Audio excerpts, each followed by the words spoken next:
இந்த உலகத்தில் துன்பத்திற்கு காரணம் எது தெரியுமா? நீங்கள் இழப்பதல்ல, நீங்கள் அளவுக்கு அதிகமாக பற்றிக்கொள்வதுதான்.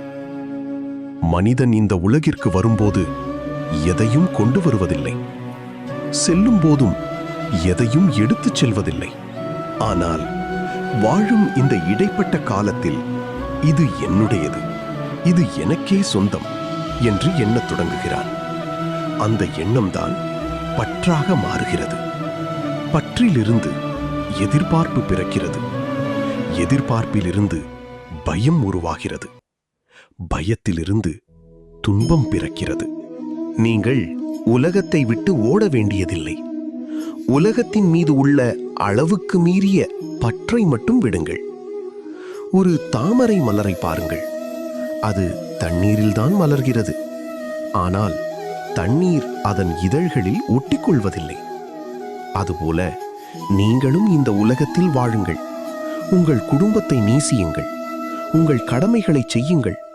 உங்கள் செல்வத்தை பாதுகாத்துக் கொள்ளுங்கள்.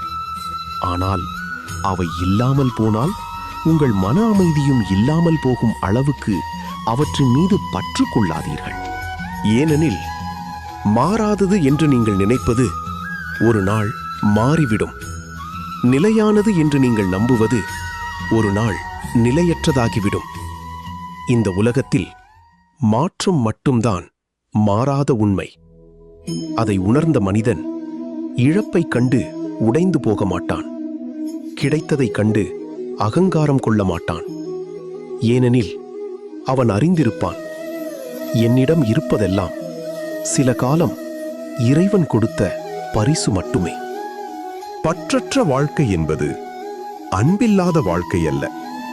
எதையும் நேசிக்காமல் இருப்பதும் அல்ல.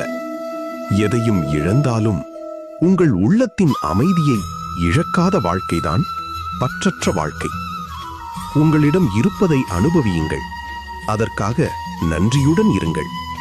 ஆனால் அதுவே உங்கள் வாழ்க்கை என்று நினைத்து அதன் அடிமையாகி விடாதீர்கள்.